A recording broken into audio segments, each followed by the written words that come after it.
Welcome to the Real Lost Boss podcast. Hello, welcome to episode 40 of the Real Lost Boss podcast. In this episode, we're going to be doing some of the craziest fad diets I have seen. We've been doing a little mini-series on fad diet. So we started off with episode 35 doing weight loss injections. We've then done the carnivore diet, Slimming World, intermittent fasting. And then in the last one, we discussed the ketogenic diet. Carnivore ketogenic diet, quite similar. Carnivore is an extreme ketogenic diet, but I thought I'd talk about the ketogenic diet as a whole. And yeah, I wanted to sort of cap the mini-series off, as it were. And I was like, which fad diet should I talk about? And I thought, no, let's do a few. So yeah, I have seen a lot of random fad diets over the years, certainly since 2018, which is when I qualified as a personal trainer and I started to delve a lot more into the kind of weight loss industry, as it were, so I could have a better understanding of how it all works to help my clients. And from looking into the weird and wonderful world of dieting, I have seen some bonkers fad diets. And these that I'm going to discuss today, there's 6 of them. You might not think they're actually beyond the realms of something you might try, if I'm being honest with you. But for me, looking at them, they are just bonkers. They are just bonkers. And I'll be honest with you, I could have talked about 30 or 40 different fad diets. But why I've picked these 6, well, the first 5, I actually know or have followed people doing these on social media. So I either know in person someone that's done this diet, or I follow people on social media doing this diet. So I've kind of got a bit of, not experience, what's the word? Yeah, a bit of an understanding because I've looked into them a little bit. The last one, thank God I have never known anyone do this diet, but I have read about it. I have seen it. Little trigger warning, it possibly might turn your stomach a little bit. I'm not going to go into too much of a graphic detail, but yeah, it might make some of you go, ugh. Yeah. You'll understand when I get there. Anyway, we've got 6 to discuss, and what I'm going to do is I'm going to go through them. I'm going to kind of talk about the rationale behind them, why they're promoted as being a diet.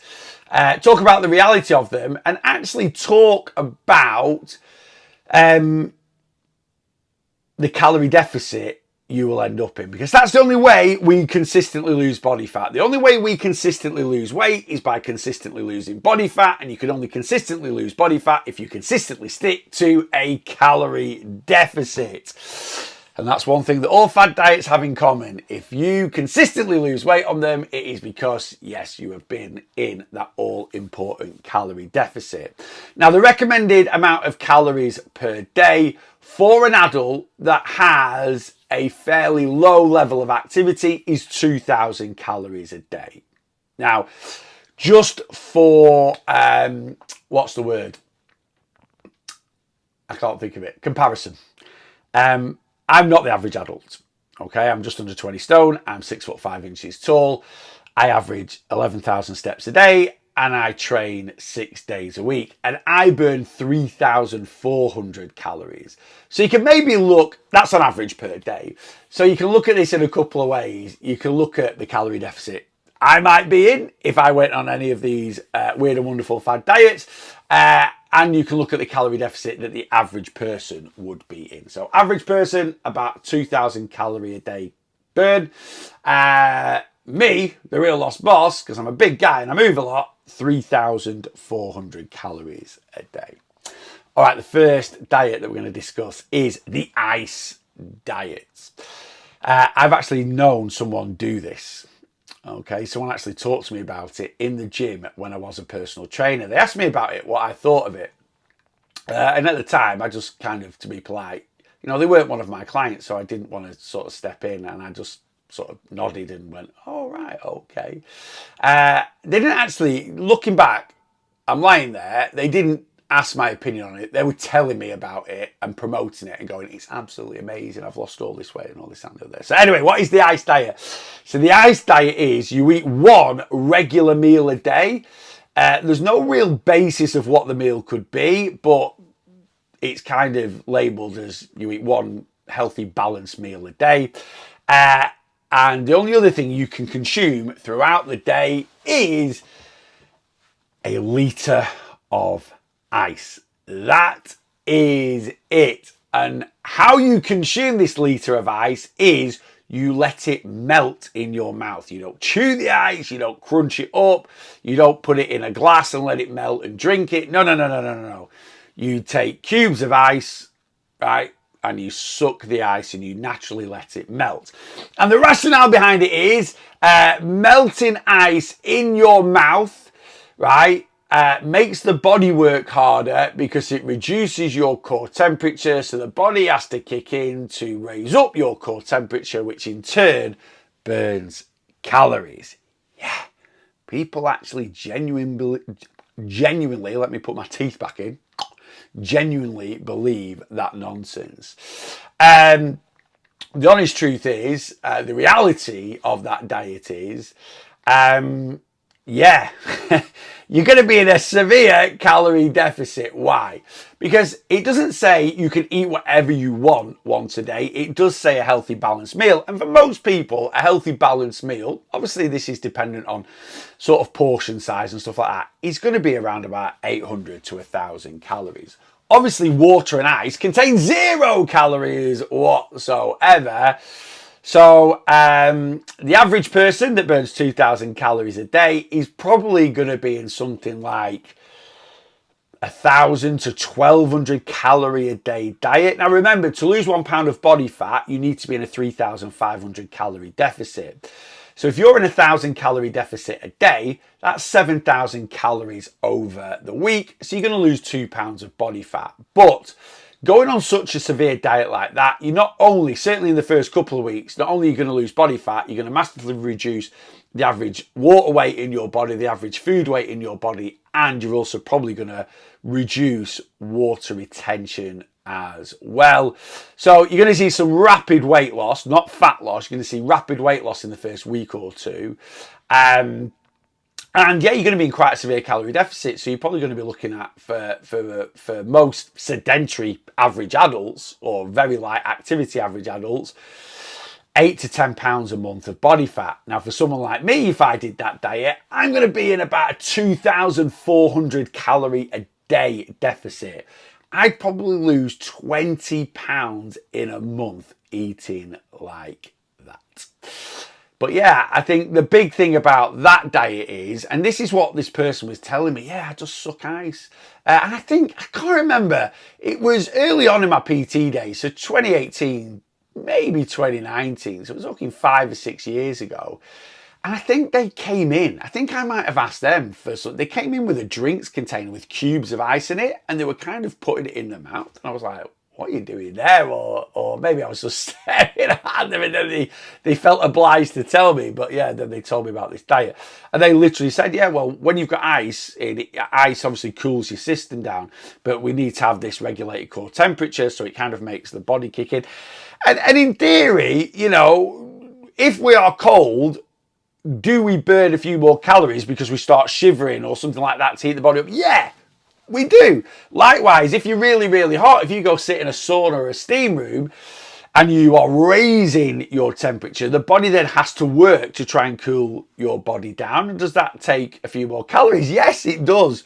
Does it take enough calories to burn, not burn, but to increase your calorie amount?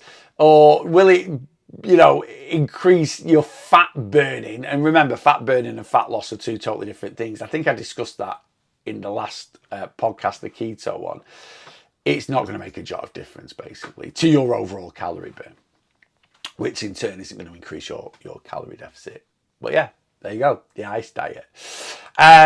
Issues around it, other issues around it, the fact that you're probably going to be malnourished eating 800 to 1,000 calories a day. So you're not going to be getting in anywhere near enough calories. You're not going to be getting in anywhere near enough vitamins, minerals, nutrients, which is an issue with a lot of fad diets. In fact, there might be a common, well, there is a common trend of that throughout all these ones I'm going to discuss today. Also, if you're only consuming a litre of fluids a day, you're probably going to have mild dehydration as well. And mild dehydration can actually cause a little bit of water retention. That's why I've said you might lose some water retention. You're certainly going to lose water weight and food weight. Water weight and water retention are two slightly different things.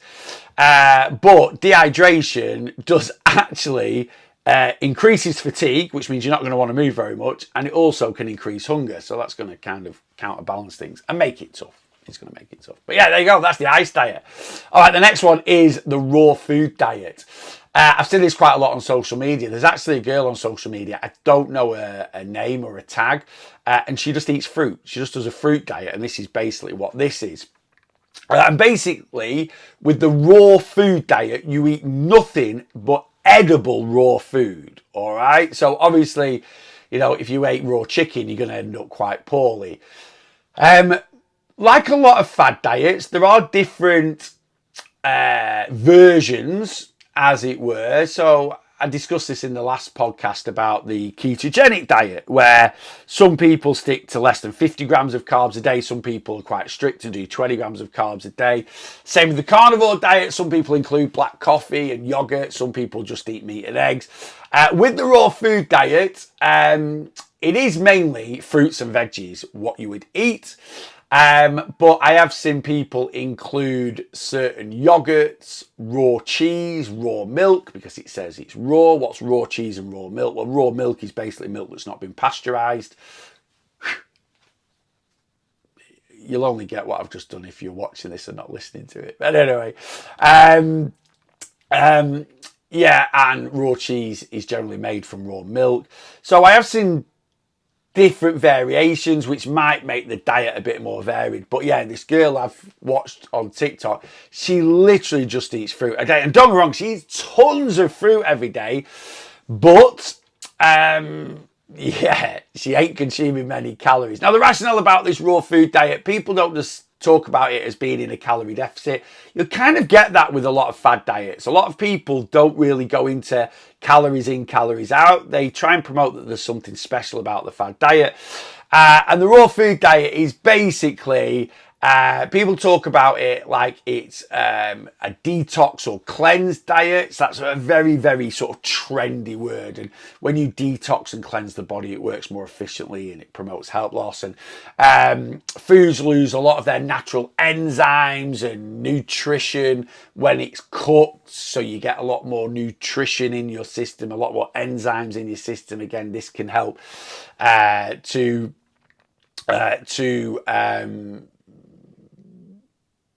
yeah, they sort of say this helps to promote fat loss for different reasons. And most raw foods, most raw edible foods, they're very low in calories, they're high in water and high in fiber. So they can, you know, fill you up for very few calories. Reality of it is, you know, it generally doesn't claim that there's anything magic really about eating raw food. Like I say, they do go into a little bit the fact that more nutrition, more enzymes helps the body work more efficiently, which in turn can mean more energy burnt. But they don't really go into the calorie thing, that side of it. The main issue is it's really, really strict. Like, you know, if you're consuming just raw fruits and veggies, you're probably not going to be eating any more than 500 to 1,000 calories a day. Also, the big issue with that is, and you might be like, well, is this not a big issue with the ice diet? Well, again, it's a big issue with a lot of fad diets, is from a lifestyle point of view, it's going to be very hard to sustain. So, as I said with the ice diet, you eat one balanced meal a day. If you've got a meal out with friends or family, you can say, right, well, my one balanced meal out is, or my one balanced meal a day is going to be that meal out with friends and family. You know, you might go to an Italian and have a nice, you know, sort of seafood linguine or something like that, which you probably class as a nice, healthy, balanced meal. But with the raw food diet, yeah, there's not many places that just serve up platters of fruit or platters of veg to eat. And I've done a little bit of content on this recently about, you know, should we be taking into account, you know, social life and certain foods we like to eat and our lifestyle as a whole when considering what diets go on? And yeah, the honest truth is for me, yes, we should. And again, you know, very, very hard to stick to on a lifestyle point of view. Also, yeah, there's going to be an element of malnourishment there, because if you are only eating, like this girl only eats fruit. Like, fruit is very low in protein, it's very low in fat. We do need to consume all macronutrients to be healthy, right? Some people say, no, you don't need carbs, no, you don't need fat, no, you need a full mix of everything. So this girl is consuming a lot of carbohydrates, but she's going to have pretty much zero protein going into her body, zero fat going into her body. And yeah, that will cause some issues. You know, zero protein going into the body is going to massively increase the depletion of our muscles, skeletal muscle. It's going to increase what we call sarcopenia. Lack of fat. Fat in our diet helps us absorb vitamins, minerals, nutrients. So again, yeah, big issue with malnourishment. I'm sat here now and I was just going to start chuckling to myself because I was, I don't know, the Peter Kay sketch just flew into my head. I thought about it before, actually, when I was sort of doing a little bit of research for the podcast and just sort of structuring it out a little bit. I try not to structure the podcast too much. I just try and waffle. But, you know, lost 14 stone in a day. And a lot of every time I'm reading these fad diets, that is just, what I'm thinking. Absolutely amazing. Luckily for these diets, I know I've said like the last one I'm going to discuss might make your stomach turn.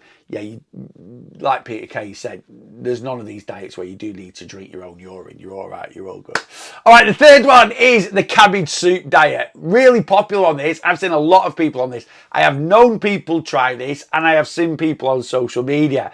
So what is the cabbage soup diet? Now, the cabbage soup diet is you eat cabbage soup for every main meal. Now, I like soup and I do like cabbage. Would I want to eat cabbage soup at all? Probably not. Would I want to eat cabbage soup for breakfast, lunch and dinner for a period of time to lose weight? Absolutely not. Now, disclaimer, the cabbage soup diet is only recommended for 7 days. So it is short term, but it is promoted as, and I hate this term, kickstart. They promote it as,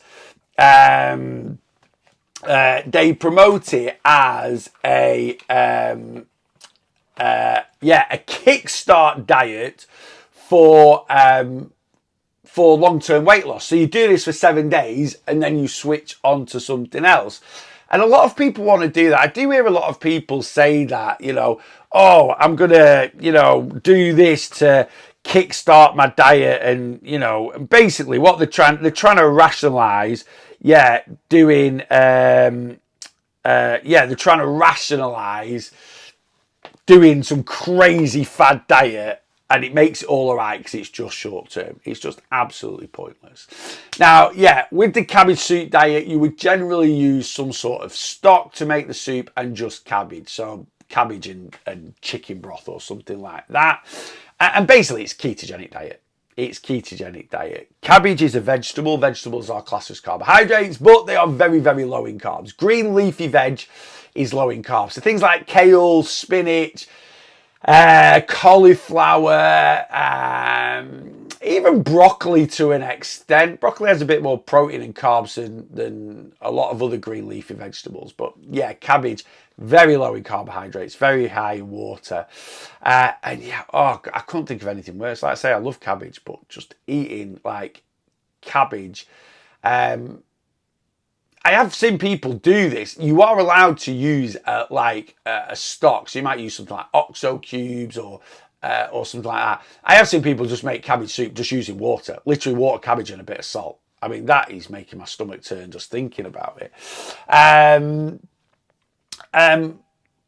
Yeah, and again, the cabbage diet, they don't really go into the calorie side of things. They are literally, yeah, a lot of people that promote it go down the detox route, and they also go down the ketogenic route, puts your body into ketosis, and so on and so forth. The honest truth is, like, how many calories are going to be in a bowl of cabbage soup? You're probably lucky to get up to 100. So if you have a bowl of cabbage soup 3 times a day, you're going to be eating 300 calories a day. That is probably the most extreme of low calorie diets. It really, really is. Honestly, it is absolutely, yeah, it's mad. Now, again, as with all fad diets, there are some different variations. So I have seen with the cabbage diet, some people that promote it, you are allowed 2 additional foods a day. So you might have like a bowl of cabbage and you might have a little bit of chicken on the side, or, you know, a couple of eggs or something like that. But again, even if that was the case, or a bit of fruit or something like that, again, if that was the case, if you added those in, you're going to be lucky to get to 500 calories a day. So extremely restrictive, very strict calorie deficit. And again, if you look at that in terms of an average adult with a very light level of activity, they're going to be in a 1700 calorie a day deficit. That is bonkers. I'd be in a 3,000 calorie a day deficit. If I can stick, that's nearly a pound of fat loss a day. If I can stick to that for a month, right? Like I say, the cabbage diet's promoted for a week, but if I can stick to it for a month, you know, I'm going to literally be dropping at least two stone in a month. That is crazy. But yeah, malnourishment. Also, a common trend with all these fad diets, and this is something we don't really take into account when it comes to fad diets, is how demoralizing it is, or how detrimental it is to mental health. It's brutal. It is brutal, the punishment you are physically and mentally putting your body through. And yeah, how you lose fat on it is severe calorie deficit. Now, the next diet is quite similar to the cabbage soup diet. And actually, these 2 diets became very popular side by side, as it were. And this is the egg diet, or the hard-boiled egg diet. Again, I've never actually known anyone do the hard-boiled egg diet, but I have seen a few people do it and document it on social media. So what is the hard-boiled egg diet? Again, it is another version of keto. You'd eat 2 eggs and fruit, and some fruit for your breakfast. 2 eggs and low carb veggies for lunch, and 2 eggs and low carb veggies for tea. So again, your low carb veggies are green leafy veg. So you'd probably go down the cabbage route, spinach, kale. You try and stick away from root veggies. So you won't be having potatoes or carrots or anything like that. You can substitute either the eggs for lunch or the eggs for dinner with a lean protein. So you are still classed as doing the egg diet if you did 2 hard-boiled eggs and some fruit for breakfast, and you did some lean chicken and spinach for lunch, and you did some lean chicken and spinach for tea. But you're meant to kind of do eggs. What is the theory behind it? Basically, same as the cabbage diet. Rather than the detox side of things, though, it is promoted that it puts your body into ketosis, and it's a very easy way of putting the body into ketosis. Eggs are very nutrient dense, so there's no malnourishment there, and it'll ramp up fat burning. Again, the reality is it's just another extremely low calorie diet. A medium egg is 60 calories. So if you had 6 eggs a day, right, that's 360 calories. The only thing you're accompanying with those eggs is low carb veggies, which are going to be ridiculously low calorie, and a bit of fruit. So again, you're probably going to be lucky if you're eating 500 calories a day. So for the average lightly active adult, you're going to be in a 1,500 calorie a day deficit. That is 3 pounds of fat loss a week. For me, again, not going to be far off being in a 3,000 calorie a day deficit. That is just so restrictive. It really, really is. although they claim because eggs are so nutrient dense, it's not going to cause any malnourishment. That's just a load of nonsense. Again, you know, not getting oats, grains, beans. You know, I know you can have some lean proteins, things like that. Yeah, you are going to be malnourished on that. And malnourished, part of malnourishment is not getting enough energy in as well. You know, crazy. Okay, the penultimate one. This makes my stomach turn in a different way to the last one. All right, so this isn't really disgusting. It's just like people really do this. And again, I've seen people promote this. Now, this is the Master Cleanse diet. It's also known actually as the lemonade diet because apparently if you make what I'm going to tell you to make, it tastes like lemonade. I'm not convinced whatsoever. I'm not going to try it. If you want to try it, I don't recommend doing any of these diets, by the way. But if you want to make the concoction and really try what it's like, go for it. But yeah, the Master Cleanse diet, it kind of follows on from all sort of juice diets, as it were. And they sort of claim that by detoxing the body, it's very good for weight loss and fat loss and this, that, and the other, which is just a load of nonsense. The body detoxes itself 24 hours a day, 7 days a week. That's exactly what the liver and that's exactly what the kidneys do. Anyway, the Master Cleanse diet is you basically start off the day with a salt water cleanse. So basically you drink a glass of salt water. Now I'm not talking about drinking a glass of salt water as in salty as the sea, because that would make you vomit basically, but you would drink a glass of water with a pinch of salt in it, and then after that all you would drink is 6 to 12 glasses of a concoction that is cayenne pepper, lemon juice, maple syrup and water. Now I don't know the volumes of each one you are going to mix into this glass, but yeah, cayenne pepper, lemon juice, maple syrup and water. Why that all mixed together would taste anything like lemonade, I have no idea. But yeah, it is also called the lemonade diet. And you'd have 6 to 12 glasses of that a day for up to 30 days. I've seen someone on social media do this, or claim to do this. You know, people claim they're doing all sorts on social media. Whether they're actually doing it or not is a different matter. But for 30 days, can you imagine that's all you had for 30 days? It's making me feel very sad thinking about it, but also just drinking one glass of that makes me go, let alone drinking 6 to 12 a day. And the whole diet is based around the theory, I can never pronounce this, I'm going to say capsicum, right, which is basically found in things like black pepper and chili and this, that and the other. And basically a lot of people claim that capsicum absolutely rockets fat burning, and rocketing fat burning leads to fat loss. Again, I have talked about, go watch the ketogenic podcast if you want to know the main what the difference is between fat burning and fat loss. I use an analogy in it which a lot of people have said was the best they've ever heard. I'm not going to go into it because it takes about 10 minutes, I think, especially the way I explain things. But anyway, there we go. But yeah, they basically, and do you know what? I've kind of fallen into this trap a little bit. I bought at some point on my weight loss journey some tablets that contained capsicum, and that is because people said it's a fat burning ketone, as it were.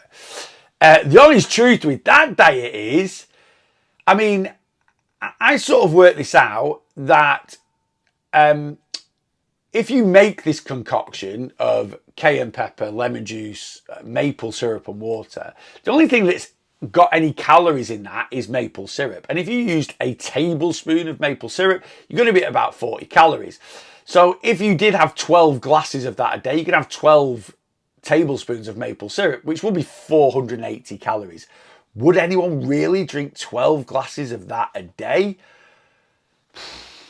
I have no idea. But again, like the previous 4 diets I've discussed, you're just going to be in a very severe calorie deficit. And it's probably, out of the previous 4 diets, it's probably going to be the most you're going to be malnourished, if that makes sense. Because like I say, the only thing I can see there that's got calories in it really is your maple syrup. And how much nutrition has maple syrup got? Not a lot. Could you swap the maple syrup for honey maybe? Honey's got a bit more nutrition in it than maple syrup, but I don't know. And yeah, for me, that's just going to turn my stomach drinking that. Anyway, that is the Master Cleanse diet. Another extremely restrictive calorie deficit. And let's say you drunk 6 glasses, because the diet says 6 to 12. So you're meant to drink a minimum of 6 glasses of that concoction. That's going to be 240 calories a day. Again, for the average the average adult, 2,000 calories a day, light activity. That is a 1,760 calorie a day deficit. For me, it's going to be over 3,000. Yes. Would I lose a lot of weight? Yes. Would all that weight be fat? No. Would I lose a lot of fat doing that if I did it for a month? Yeah. Would I lose a lot? Yeah. I'd probably, if I did that Master Cleanse diet for a month, I'd be 40 pounds down. I reckon I'd be 40 pounds down. I'd be miserable. I'd be probably quite ill. But yeah, I'd be 40 pounds down. Okay, the last one. Last but by no means least. Yeah. Now, I've never known anyone go on this. I've never seen it on social media. So I have no idea if it's popular in certain cultures. But I have read about it. An article cropped up. This was about... Do you know what? It might have been over COVID, if I'm being honest with you. But I remember this article cropping up and I read about it and I was like, wow. And why it resonated with me, why I went in and read this article, was because my grandfather suffered with this for a long time. You won't see this now if you're listening to this podcast, but if you're watching the podcast, this is my grandpa. My grandpa was a Japanese prisoner of war. So this is my mum's dad. He's my absolute hero. And he was a Japanese prisoner of war in World War II for 3.5 years. And he worked on the Burma Railway. And while he was in the jungle, he got what I'm going to talk about now. And he had it in his system for his whole life. And he was on medication for it. And he had to go to a tropical health hospital in Liverpool, which I remember going with him as a kid, because they kept monitoring it. And they couldn't get rid of it. And basically, the last diet is the tapeworm diet. Now, I'm not saying my grandfather had a tapeworm in his system, as it were, but he had some sort of worm in his system. I'm positive it was a tapeworm. But anyway, the tapeworm diet, yeah. People purposefully put a tapeworm in their system because they believe that the tapeworm will... When they eat the food and it goes into their digestive tract, the tapeworm will eat the food and that will stop them absorbing the calories. How do you get a tapeworm into your system? You swallow a pill with an egg, a tapeworm egg in it, and the egg hatches and then a tapeworm grows inside your system. Yeah. This is a diet that at some point in time has been used, and there was an article on it. It actually originated from the Victorian era, if I'm being honest with you. That's where the diet originated from, because in the Victorian era, there was a period of time where a woman was classified as being beautiful if she looked like she was suffering from TB, tuberculosis. And basically that was like pale skin, bloodshot, diluted eyes, rosy cheeks, red lips. And apparently this is kind of what happens when you put a tapeworm inside your system. Also in the Victorian era, you used to have a really narrow waist. So females used to wear really tight corsets. That, you know, it altered things like bone structure and organ growth and all sorts of crazy things. And in them days, you kind of think people probably didn't know any better. So obviously people have got to make mistakes in time for us to learn from them, which is why, you know, we evolve and we don't do stupid things in the future, hopefully. But yeah, this diet is apparently still around and people have been using it. Where you get it from, I have no idea. I'm certainly not promoting it. I'm not promoting any of these diets. But yeah, like I say, my grandfather and he got it in the war, had it permanently all his life from being, in the jungle in Burma in World War II as a Japanese prisoner of war. He got this certain type of worm, and I'm positive they said it was a tapeworm, and it just lived in his system, and he had to be on medications to try and control it, or maybe because some of the big issues with having these tapeworms in your system, it can cause a lot of infections. It can cause all sorts of issues. Well, like I say, Victorian women did it to make them look like they had TB. So yeah, if I'm being honest with you, it's not the it definitely doesn't sound like the healthiest thing in the world. Oh my God, it is really, really dangerous. It is really, really dangerous. And yeah, I have no idea if there's certain cultures or races that believe in it, or I don't know. I don't know. But that is the most bonkers fad diet I have ever heard of. And the fact that some people are willing to do that to their systems, to their bodies, because they think it's going to help them lose weight, it's sad in a way, isn't it? If we're being honest with you, you might be sat there going, that is crazy. But the fact that people are willing to go to those sort of extremes, you look at all the other fad diets I've discussed there, you might be like, well, they're not that crazy, Neil. But, in terms of how much you're malnourishing the body, how much you're cutting your calories, you're basically, things like the Master Cleanse diet, the cabbage soup diet, you're basically severely starving the body. The boiled egg diet and even the raw diet, you're very restrictive. And to be honest with you, it's same with the ice diet. At the end of the day, to lose body fat, you need to be in a calorie deficit. But that calorie deficit doesn't mean you need to be, starving yourself and doing things that are detrimental to your health. And that's what all the fad diets I've just discussed are. They're detrimental to your health. I am scared to ask this, but have any of you done any of those diets? If you have, let me know in the comments and let me know your thoughts around it, because I haven't done any of them. It's only, I've heard people do them. I've talked to some people firsthand that have done them. And like I say, I've seen them quite a bit on social media. I've never seen the tapeworm diet done on social media. I've never known anyone done that. It's just one that, I read about over COVID. And like I say, it resonated with me because I remember my grandpa talking about having this worm permanently in his body and how, bad it was for his health. So the fact that people purposely do it, crazy. Anyway, there we go. That's it for episode 40 of the Real Lost Boss podcast. Yeah, I think that kind of ties up the little mini series of looking at different fad diets. There we go. I have no idea what direction we're going to go in next, or whether I'm going to go in any direction. I might just go back to just talking about random topics. No idea. If there's anything you wanted me, let me say that again. If there's anything you would like me to discuss in a future podcast, again, get it in the comments. Let me know, and I will do my very best. And until next time, make sure you are bossing your weight loss.